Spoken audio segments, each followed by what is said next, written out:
Good morning student, Hindi की कक्षा में आपका स्वागत है। आज हम आपका हिंदी लैंग्वेज चैप्टर 1 भाषा, बोली, लिपि एवं व्याकरण पढ़ेंगे। चलिए शुरू करते हैं। भाषा, भाषा किसे कहते हैं?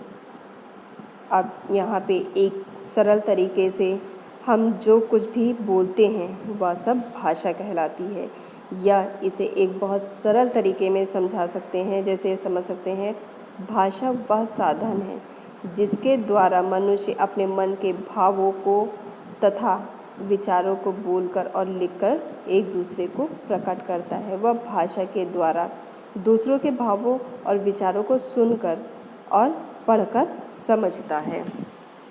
इसे हम भाषा कहते हैं। भाषा मन के भावों को प्रकट करने का माध्यम है।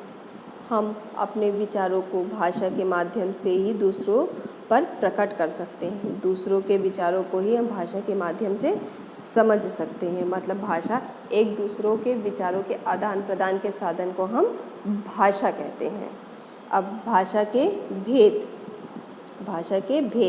भाषा के दो रूप होते हैं, मौखिक भाषा और लिखित भाषा। मौखिक भाषा, जब मनुष्य अपने मन के भावों या विचारों को बोलकर एक दूसरे पर प्रकट करते हैं तो उसे भाषा का मौखिक रूप कहते हैं।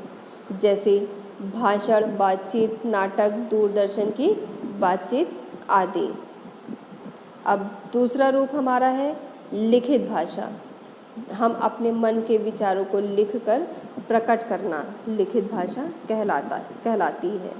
जैसे पुस्तकें, समाचार पत्र आदि। भाषा के अन्य रूप, अब भाषा के अन्य रूप में हमारा सबसे पहला आता है मातृभाषा। किसी परिवार में जब कोई बच्चा जन्म लेता है, वह अपने माता पिता और परिवार के दूसरे सदस्यों को आपस में भाषा में बातें करते सुनता है, तब स्वयं भी उसी भाषा का प्रयोग करने लगता है। इसी भाषा को मातृभाषा कहा जाता है। अब राष्ट्रभाषा, जब कोई भाषा विकसित होते होते इस अवस्था को प्राप्त हो जाती है कि समस्त राष्ट्र दैनिक जीवन में उसका प्रयोग करने लगता है, तो उस भाषा को राष्ट्रभाषा कहा जाता है। राष्ट्रभाषा राष्ट्र के राजनीतिक, धार्मिक, सामाजिक और क्रांतिकारी आंदोलनों का माध्यम बन जाती है। लोग अपनी अपनी मातृभाषा बोलते हुए भी अपने विचारों के प्रचार के लिए तथा राष्ट्र के अधिकतम लोगों को तक अपनी बात पहुंचाने के लिए, उनके विचार जानने के लिए राष्ट्रभाषा का प्रयोग करते हैं। अब राजभाषा किसे कहते हैं? किसी देश की सरकार अपना दैनिक कामकाज और सामान्य प्रशासन चलाने के लिए जिस भाषा का प्रयोग करती है उसे देश की राजभाषा कहा जाता है। भारत की राजभाषा हिंदी है। संपर्क भाषा, जिस भाषा का प्रयोग किसी देश के निवासी आपस में संपर्क करने के लिए करते हैं उसे संपर्क भाषा कहते हैं। अब भारत की मान्यता प्राप्त भाषाएं। भारतीय संविधान में 14 सितंबर 1949 में अनुच्छेद 343 के अंतर्गत हिंदी को राजभाषा के रूप में मान्यता प्राप्त की। भारतीय संविधान में 22 भाषाओं को मान्यता प्रदान की गई है। ये भाषाएं हैं हिंदी, असमिया, बंगला, बोडो, कन्नड़, कश्मीरी, कोंकणी, पंजाबी, उर्दू, मैथिली, मलयालम, मणिपुरी, मराठी, नेपाली, संस्कृत, उड़िया, तमिल, तेलुगु, संथाली, राजस्थानी। मानक भाषा, संप्रेषणीय और अर्थग्रहण की दृष्टि से भाषा को सर्वग्राह्य बनाने के लिए एकाग्रता लाना आवश्यक होता है।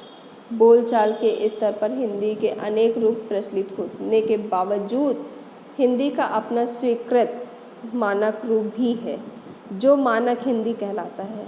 मानक रूप का सबसे बड़ा लाभ यह है कि जहाँ कहीं भी हिंदी का प्रयोग होता है वहाँ मानक रूप को ही स्वीकार किया जाता है।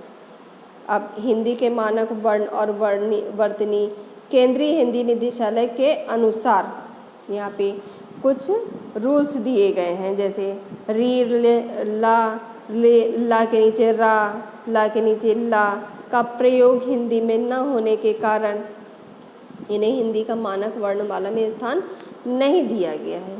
संयुक्त वर्ण पाई हटाकर गुंडी को आधा कर तथा हलंत लगाकर बनाए जाते हैं, जैसे बच्चा, मम्मा, पाठ्य। विभक्ति चिन्ह संज्ञा शब्दों से पृथक तथा सर्वनाम शब्दों से मिलाकर लिखे जाएंगे, जैसे संज्ञा वैभव का, सर्वनाम उसको। संयुक्त क्रियाएं पृथक लिखी जाएंगी, जैसे खा चुका है। अव्यय पृथक लिखे जाएंगे, जैसे उनके साथ यहाँ तक। श्री जी आदि भी लिखे जाएंगे, जैसे श्री शर्मा, शर्मा जी। कुछ शब्द दोनों रूपों में मान्य हैं, जैसे गर्मी, गर्मी। अब बोलियाँ या उपभाषाएं। तो आइए सबसे पहले बोली। किसी छोटे क्षेत्र में प्रयुक्त की जाने वाली वह भाषा जिसका प्रयोग प्रायः बोलचाल के लिए किया जाता है, बोली कहलाती है। बोली का लिखित रूप प्रायः नहीं मिलता। हाँ, जब कोई कवि किसी बोली में साहित्य की रचना करता है तो वह भाषा के अंतर्गत ही आ जाती है, जैसे सूरदास ने ब्रज भाषा में काव्य की रचना की। उपभाषा का क्षेत्र बोली की अपेक्षा अधिक विस्तृत होता है। इसमें साहित्य रचना होती है। बोली की अपेक्षा इसका रूप अधिक विकसित होता है। हिंदी की उपभाषाएं और बोलियां।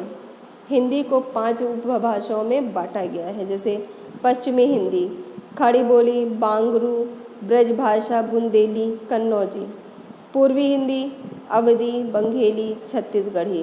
बिहारी हिंदी, भोजपुरी, मगही, मैथिली। पहाड़ी हिंदी, गढ़वाली, कुमाऊनी, हिमाचली।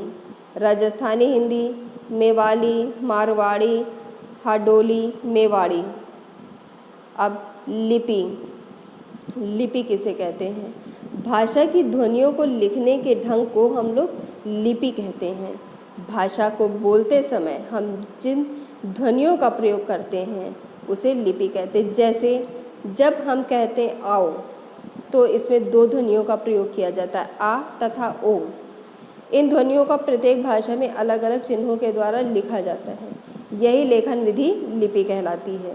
प्रत्येक भाषा की अपनी अलग अलग लिपि होती है। कुछ प्रमुख भाषाएं एवं उनकी लिपियां इस प्रकार हैं, जैसे हिंदी की देवनागरी लिपि, अंग्रेजी की रोमन, उर्दू की फारसी, पंजाबी की गुरुमुखी। साहित्य। समय समय पर विद्वान तथा पंडित अपने संचित ज्ञान के आधार पर अपने विचारों को हमारे समक्ष रखते हैं। विद्वानों का मनन समाज के विकास का साधन होता है, यही साहित्य कहलाता है। साहित्य की 2 विधाएं होती हैं, गद्य और पद्य। गद्य साहित्य। जब कोई साहित्यकार अपनी बात लय में न कहकर साधारण रूप में कहता है तो वह गद्य साहित्य कहलाता है। इसके अंतर्गत कहानियाँ, नाटक, एकांकी, उपन्यास आदि आते हैं। पद्य साहित्य। जब कोई साहित्यकार अपनी बात लय के नियमों में बंध कर व्यक्त करता है तो वह पद्य साहित्य कहलाता है। पद्य साहित्य के अंतर्गत छंद, दोहे, गीत, चौपाइयाँ आदि आती हैं। अब हम आते हैं व्याकरण। भाषा ध्वनि प्रतीकों तथा शब्दों की एक व्यवस्था है। इसमें शब्द एक दूसरे के साथ व्यवस्थित रूप से जुड़े होते हैं। प्रत्येक भाषा की अपनी व्यवस्था होती है और प्रत्येक भाषिक व्यवस्था के अपने नियम होते हैं। भाषा की इस अवस्था के नियमों को ही व्याकरण कहते हैं, या सीधे सरल शब्दों में हम कह सकते हैं व्याकरण वह शास्त्र है जिसकी सहायता से शुद्ध रूप में लिखना, पढ़ना और बोलना आ जाता है हमें। व्याकरण के अंग। व्याकरण को 4 भागों में बांटा गया है, वर्ण विचार, शब्द विचार, पद विचार, वाक्य विचार। सबसे पहले वर्ण विचार। व्याकरण के जिस भाग में वर्णों की बनावट, भेद तथा शुद्धता आदि का विचार किया जाता है उसे वर्ण विचार कहते हैं। शब्द विचार।